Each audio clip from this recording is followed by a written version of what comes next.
And one of the great things about human species is that we have this remarkable organ, the brain.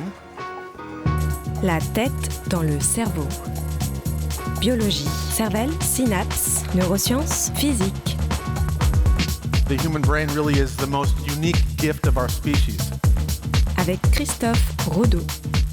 Si la beauté semble être dans le cerveau de celui qui regarde, notamment à partir d'activités cérébrales, l'intelligence artificielle pourrait y avoir accès pour créer du beau sur mesure pour chaque individu. La tête dans le cerveau.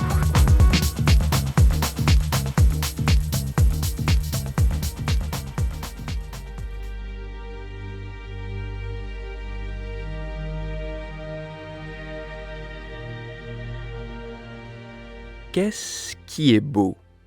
Bien que dans la vie quotidienne, nous soyons capables de juger instantanément si une image est attrayante, nous avons souvent du mal à expliquer les raisons d'une telle décision. Cette difficulté s'explique tout d'abord par le fait que ce qui est jugé comme attrayant varie considérablement d'une personne à l'autre, mais aussi parce que décrire ce que l'on trouve esthétiquement plaisant nécessite de prendre conscience d'un grand nombre d'éléments que nous traitons habituellement de manière implicite. Ainsi, l'attrait, la beauté, nous apparaît davantage comme une caractéristique subjective et personnelle plutôt qu'un élément visuel objectif. Autrement dit, la beauté est dans l'œil de celui qui regarde, ou plus précisément, dans son cerveau.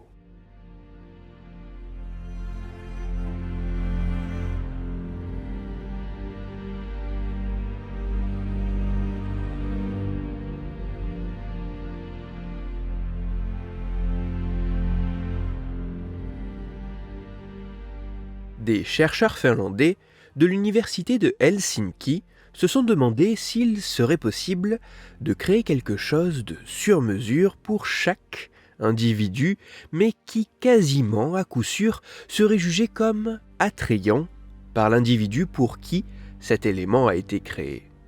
Afin de tenter de réaliser cela, les scientifiques ont fait passer une expérience en 3 temps à 30 participants.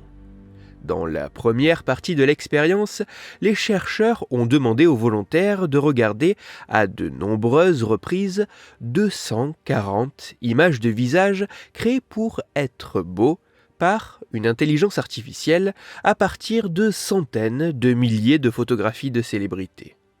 Pendant cette tâche, les participants devaient indiquer les visages qu'ils trouvaient particulièrement attrayants. En même temps que les différentes images étaient présentées aux participants, les chercheurs mesuraient l'activité cérébrale des volontaires grâce à des électrodes placées sur le cuir chevelu. Ceci dans le but d'identifier une activité électrophysiologique, une onde cérébrale spécifique nommée la P300, dont l'apparition se produit notamment à la suite d'éléments pertinents dans une tâche de recherche, ici la beauté. Puis, dans la deuxième partie de l'expérience, pour chaque volontaire, les scientifiques ont réutilisé l'intelligence artificielle qui avait créé les visages pour la première partie de l'expérience, mais en l'entraînant à créer des images de visages pour chaque participant, spécifiquement, ceci à partir des retours explicites donnés par le volontaire sur les images de visage qu'il trouvait beaux, mais aussi grâce aux informations implicites obtenues directement à partir de l'activité cérébrale. En interprétant les données cérébrales croisées avec les réponses d'attrait données par le volontaire, le programme a ainsi créé des images de visage sur mesure pour chaque participant, afin qu'ils soient spécifiquement beaux pour eux personnellement. Et enfin, 2 mois après le début de l'expérience, la dernière partie de l'étude a pu avoir lieu. Les chercheurs ont fait revenir les volontaires au laboratoire pour leur montrer les images spécifiquement créées pour eux au milieu d'autres images de visages généralement beaux. La tâche des participants était alors d'évaluer parmi tous ces visages ceux qu'ils trouvaient personnellement les plus beaux, mais aussi d'attribuer une note entre 1 et 5 à chacun d'entre eux. Les résultats sont assez fascinants.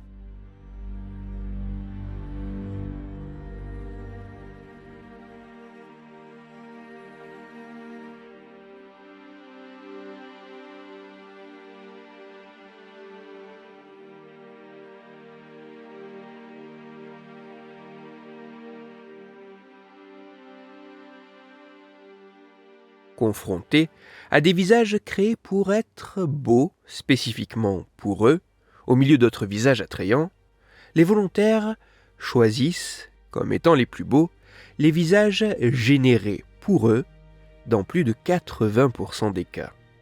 Sur une échelle de 1 à 5, ces visages spécifiques sont en moyenne notés à 4,51 sur 5, alors que les autres visages dépassent à peine les 2,5. Ainsi, à partir de la simple information, attrayant ou non, et de l'activité cérébrale, les chercheurs ont réussi à créer un programme capable de générer, pour chaque individu, des visages sur mesure estimés comme très beaux dans plus de 80% des cas. Ceci sans avoir eu besoin de demander explicitement aux participants ce qu'ils trouvaient de particulièrement beau dans un visage.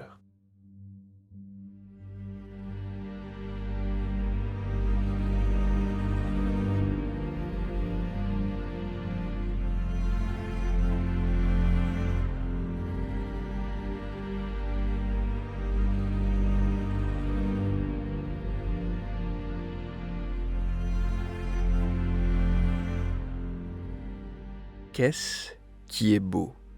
Bien que dans la vie quotidienne, nous soyons capables de juger instantanément si une image est attrayante, nous avons souvent du mal à expliquer les raisons d'une telle décision. Mais en utilisant les réponses cérébrales liées aux préférences esthétiques, des scientifiques ont réussi à créer un programme générant des images de visage uniques correspondant aux critères de beauté personnelle d'individus sans avoir besoin de plus d'informations.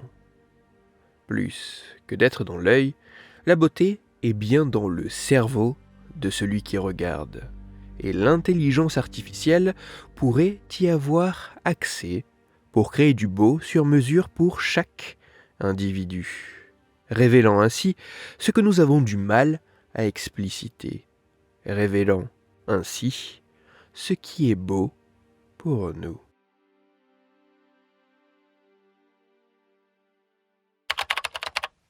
Toutes les références scientifiques m'ayant servi à écrire cette chronique se trouveront sur mon site Cerveau en argot.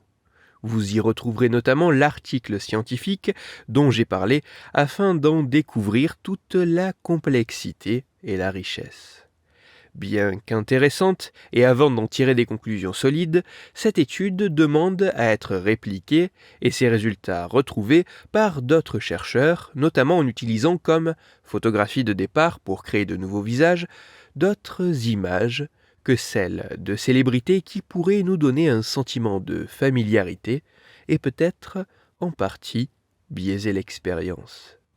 Afin d'approfondir la chronique d'aujourd'hui, je vous renvoie vers un article disponible gratuitement sur Internet, mais en anglais. Cet article a pour titre « Beauty is in the brain. AI reads brain data, generates personally attractive images ». Il est écrit par les rédacteurs de EurekAlert et il est à lire sur le site eurekalert.org.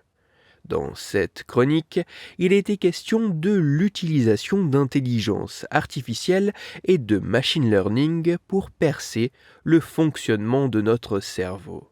C'est pour cela que je vous renvoie à l'épisode numéro 58 de La tête dans le cerveau. Dans cet épisode, vous découvrirez ou redécouvrirez que lire dans les pensées est un fantasme, un mythe que l'intelligence artificielle serait maintenant capable de réaliser. Pour parler beauté, intelligence artificielle et science-fiction, ou plus sérieusement, afin de discuter science et cerveau, vous pouvez me retrouver sur Twitter, @Christophe_Rodo, R-O-D-O, sur la page Facebook de La Tête dans le Cerveau et sur mon blog Cerveau en argot. Si vous avez des questions ou des sujets dont vous voudriez que je parle, ou des retours à me partager, n'hésitez pas à me le faire savoir directement sur mon compte Twitter, sur la page Facebook, ou par mail à l'adresse latettedanslecerveau@gmail.com.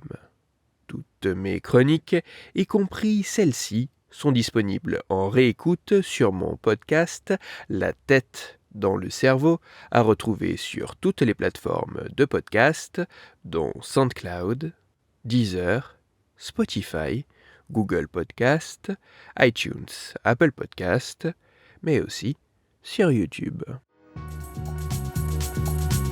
Christophe Rodo.